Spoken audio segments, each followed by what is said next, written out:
Today we're going to cook a turkey on the grill. Thanksgiving is a super busy time of year, and I've got all kinds of recipes to make. So this is going to free up my oven for the rest of the dinner. The ingredients for my recipe today are a turkey, rosemary, sage, butter, and salt. That's it. For Thanksgiving, I always look for the best deal on turkeys, and I found one. Then you have to take them out of the bag because if turkeys on sale come in a bag. Cut off the top, bing, and right down front and center. There he is, Mr. Turkey. I like him to have a little bath before I cook him. So with the water on, I go looking for presents, and I find myself a little neck. I'm going to use him.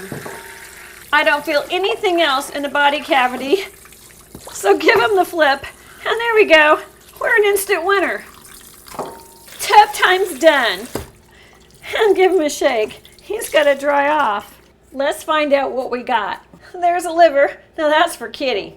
The heart is great for the stock, and so's the gizzard. That's the beginning of my stock. We got to pat dry our turkey, so cut off any plastic pieces that come. I have defrosted my turkey well. I have a recipe for that. Check out my channel. So you got to take out the backbone, and the easiest way to do this is have a really great pair of shears, and you just cut it down on each side of that backbone. You might need 2 hands for this part of the recipe. I don't know, that tom turkey was pretty big, so I got my rose pruning shears. Oh, much easier. So just clip them. Sometimes 2 tools are better than 1. Today is one of those days. So I'm cutting up both sides of the turkey, and it's going really easy with these pruning shears. Necessity breeds invention. There's a lot of improvisation that happens in any busy kitchen. And peel back the backbone because that's going to expose the other parts you need to cut. And keep going till you reach the end. There we go. Voila. This goes in my stock. The backbone is going to add so much to that flavor. Because I'm grilling, I'm just going to tidy up my turkey with a little more snippets. Because we know all that fat's going to make it flame up. And we're going to cut off his tails too. And cut off the frayed edges of the top into the stock.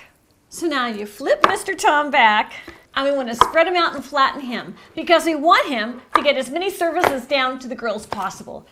And what you're doing is you're kind of breaking his back. I'm also cutting him underneath the skin because I want to make sure I can get him flat on that grill. Pull him apart. And say, sorry, we have to break your back because we want him as flat as possible. Yay, we did it. And we're going to heat up our grill while we make our paste. One of my favorite flavors of Thanksgiving is sage. So I'm going to chop up about 4 tablespoons of sage for this dish. And I do a rough chop because I like to get to the finish line fast. Into the bowl it goes. I also like rosemary on my turkey. So I picked rosemary, and I'm putting in about 2 tablespoons of rosemary as well. Sometimes I just strip it off the stem. That makes it go really easy, especially for the baby tender leaves.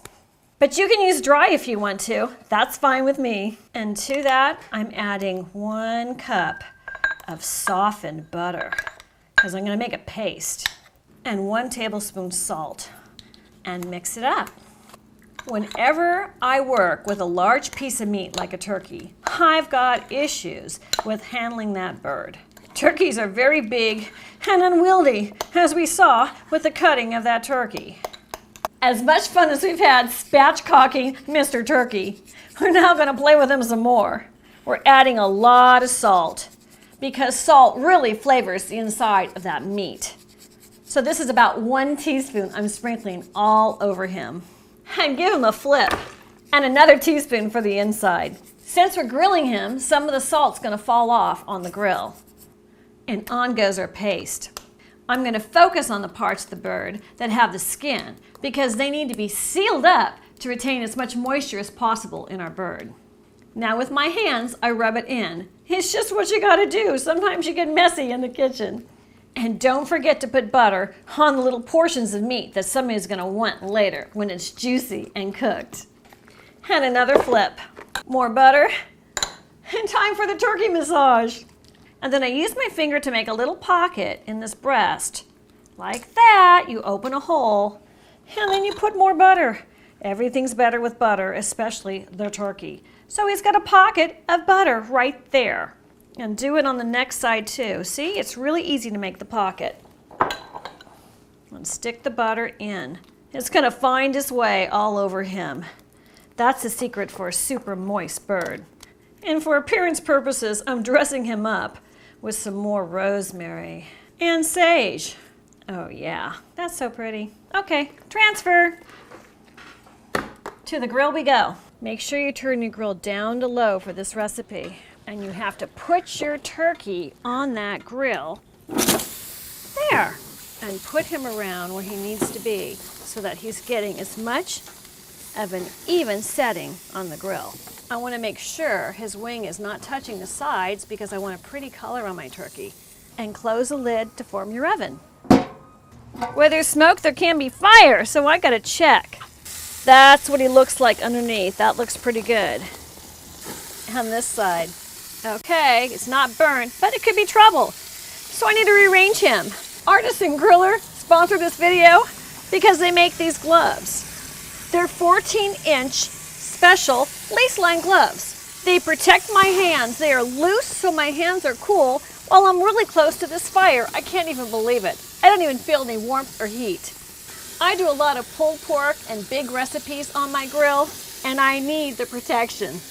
It's resistant to heat, grease, oil, water, and stains.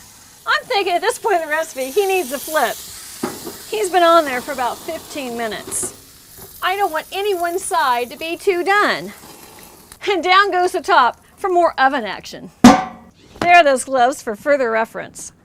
By cooking my turkey outside of my grill, I have all that oven space for my pecan pie and my potatoes and my stuffing. Spatchcocking a turkey makes it go faster. This bird's only going to take about 45 minutes to 1 hour to cook. You want to cook it to about 165 temperature, and then you just cover foil and let it sit until you're ready to serve it.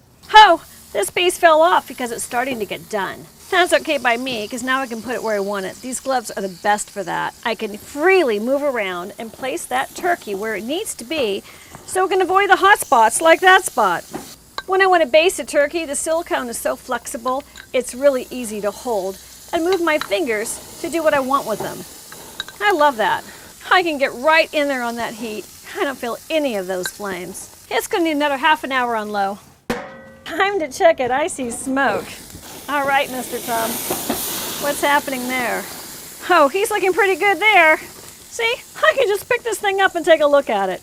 It's looking pretty good to me. He's going back. So the drumsticks are on their own islands now, and I'm basting them once again. Oh man, that smells great, and it looks great too. It's ready, Freddy. Wow.